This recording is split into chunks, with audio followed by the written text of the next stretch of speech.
Irmãos, irmãs, que bom estarmos juntos para a nossa oração, a nossa reflexão neste quarto domingo da Quaresma, nossa caminhada penitencial rumo à Páscoa, a nossa renovação interior, a nossa revisão de vida, dos compromissos batismais para estar com Cristo, com Ele morrer, com Ele ressuscitar.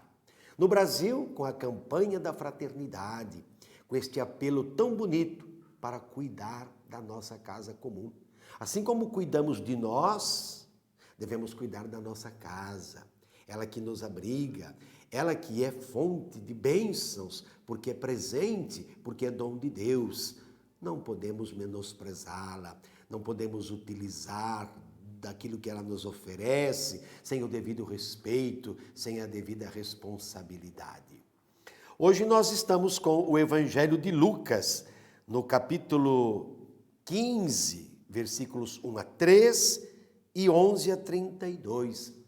É o centro do Evangelho de Lucas, onde Jesus se apresenta como Pai misericordioso, aquele que não quer a morte dos seus filhos, mas que eles vivam. E naquele tempo, os publicanos e pecadores aproximaram-se de Jesus para o escutar. Os fariseus, porém, e os mestres da lei criticavam Jesus. Este homem acolhe os pecadores e faz refeição com eles. Então Jesus contou-lhes esta parábola. Um homem tinha 2 filhos. O filho mais novo disse ao pai: Pai, dá-me a parte da herança que me cabe. E o pai dividiu os bens entre eles. Poucos dias depois, o filho mais novo juntou o que era seu e partiu para um lugar distante. E ali esbanjou tudo numa vida desenfreada. Quando tinha gasto tudo o que possuía, houve uma grande fome naquela região e ele começou a passar necessidade. Então foi pedir trabalho a um homem do lugar que o mandou para seu campo cuidar dos porcos. O rapaz queria matar a fome com a comida que os porcos comiam, mas nem isto lhe davam.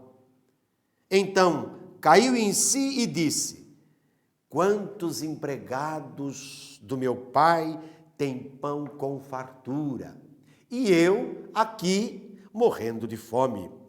Vou-me embora, vou voltar para o meu pai e dizer-lhe: Pai, pequei contra Deus e contra ti. Já não mereço ser chamado teu filho. Trata-me como um dos teus empregados. Então ele partiu e voltou para seu pai. Quando ainda estava longe, o pai o avistou e sentiu compaixão. Correu ao encontro do filho, abraçou-o e cobriu-o de beijos. O filho então disse: Pai, pequei contra Deus e contra ti. Já não mereço ser chamado teu filho. Mas o pai disse aos empregados: Trazei depressa a melhor túnica para vestir meu filho. Colocai um anel no seu dedo e sandália nos pés. Trazei um novilho gordo e matai-o. Vamos fazer um banquete, porque este meu filho estava morto e tornou a viver, estava perdido e foi encontrado. E começaram a festa. O filho mais velho estava no campo. Ao voltar, já perto de casa, ouviu música e barulho de dança.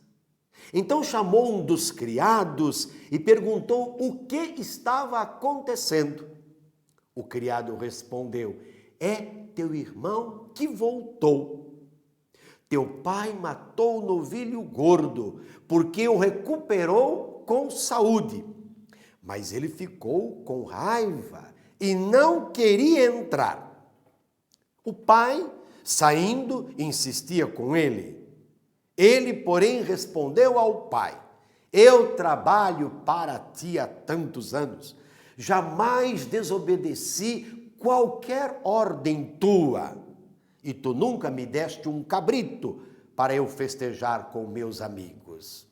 Quando chegou esse teu filho, que esbanjou teus bens com prostitutas, matas para ele o novilho cevado. Então o pai lhe disse: filho, tu estás sempre comigo, tudo que é meu é teu, mas era preciso festejar e alegrar-nos, porque este teu irmão estava morto e tornou a viver, estava perdido e foi encontrado. Palavra da salvação, glória a vós, Senhor.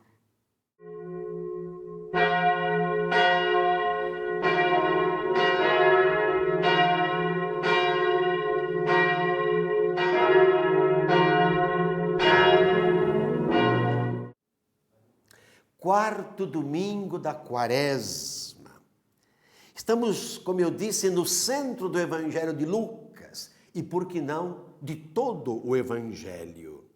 Deus ama os pecadores com amor misericordioso e gratuito. Quer dizer, Deus põe as suas entranhas, não é? Deus põe o seu coração no seu amor. Meus irmãos, minhas irmãs, todo o sentido da vida está no encontro com este Deus que é Pai.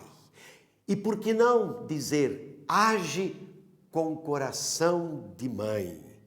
É no encontro com este Pai que nós vamos aprender cada dia o que é ser filho, viver como filho.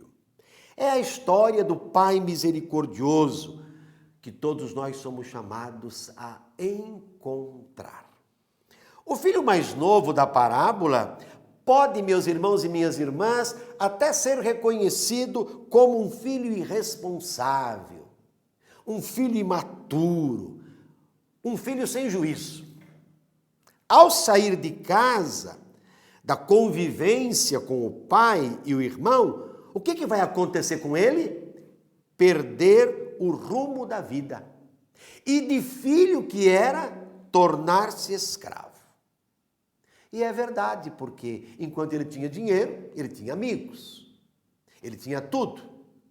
Ele vivia, esbanjando tudo.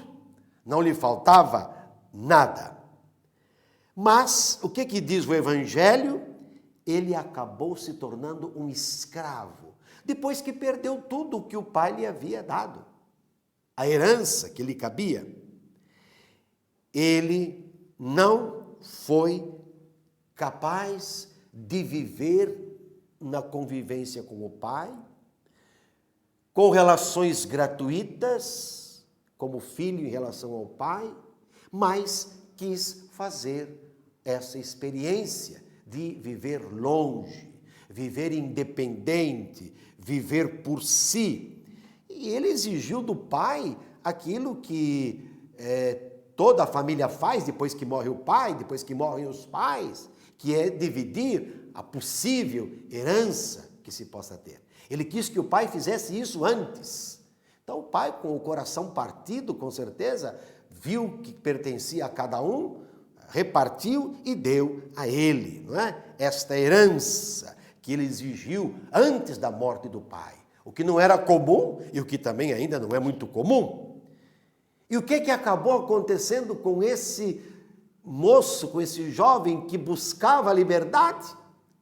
Acabou no meio dos porcos, tendo que comer a comida dos porcos. E nós sabemos que a comida dos porcos, o que é? É lavagem.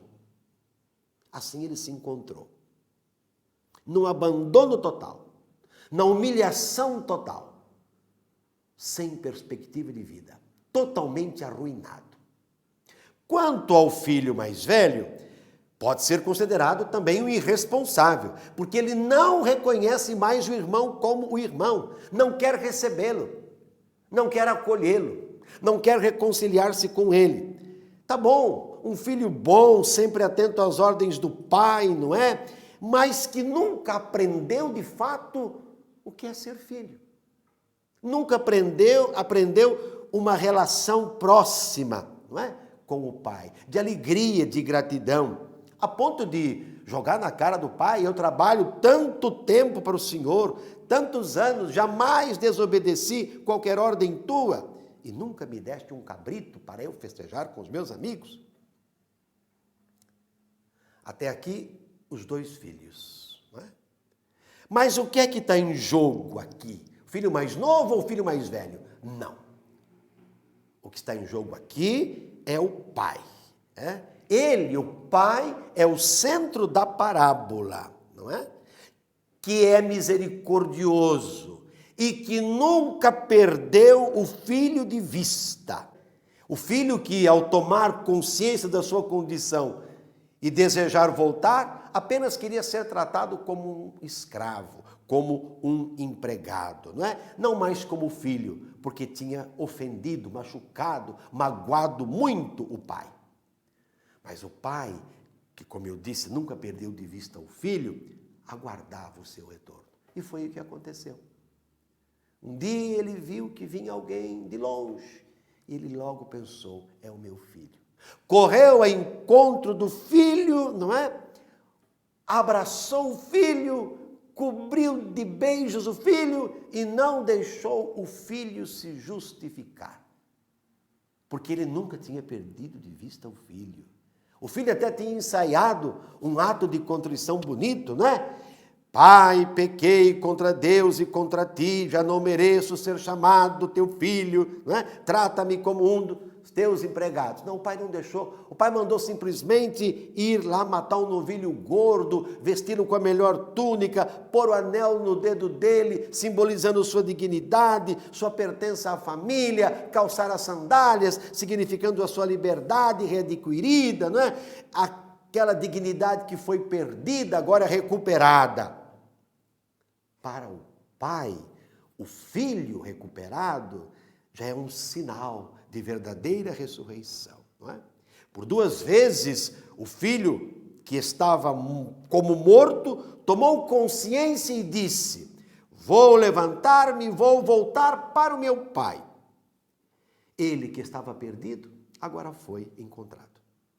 Embora o filho mais velho nunca tivesse compreendido que tudo o que era do pai era dele, e constituindo-se numa tragédia para aquela casa, não é? Não deixou de ser amado pelo pai, que sempre assegurou a ele o seu amor. Ele não quis mais falar com o irmão, ver o irmão, e o evangelho não disse, ele acabou entrando para aquela festa que o pai preparou para a volta do filho. Meus irmãos, minhas irmãs, tempo de quaresma, campanha da fraternidade, é tempo de deixarmos-nos encontrar por Deus.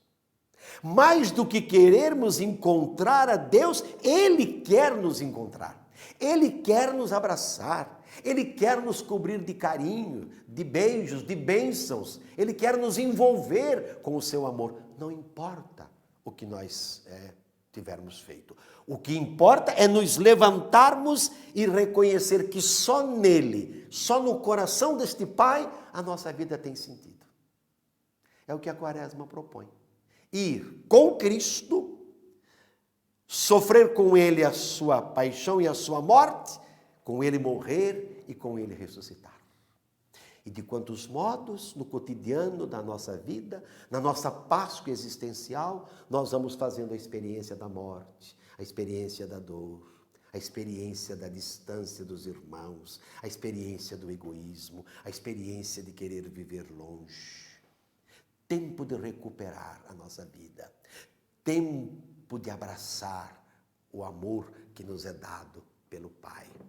tempo de olhar para o nosso mundo, olhar para a nossa realidade, olhar para a nossa casa, colocada inteirinha ao nosso dispor, dela usufruir, sermos gratos, nunca esquecermos que ela é dom de Deus, não é?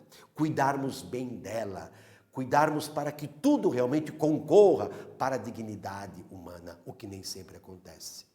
Campanha da fraternidade, casa comum, nossa responsabilidade. Como é que nós estamos encarando a questão da água, do tratamento da água? Vocês sabem que em muitos lugares do nosso país não tem água potável. Tem cidades inteiras que o esgoto não é tratado. Nós temos na nossa diocese de Bragança Paulista uma cidade inteira onde o esgoto não é tratado. Muitas vezes as pessoas, as crianças, bebem água contaminada e daí tantas formas de doença que matam precocemente as crianças e as pessoas. Cuidar de tudo, porque o Pai já nos deu condições para isso. É preciso, portanto, generosidade, abertura de coração, grandiosidade em nosso interior, nos unirmos, apoiarmos, irmos ao encontro ou buscarmos realizar aquelas iniciativas que nos fazem viver verdadeiramente a vida de filhos e filhas de Deus. E sobre todos, dessa bênção de Deus Todo-Poderoso, Pai, Filho e Espírito Santo. Permaneça para sempre. Amém. Fala, Senhor, preciso ouvir tua voz. Eis aqui o teu servo, fala no irmão, na palavra, Senhor.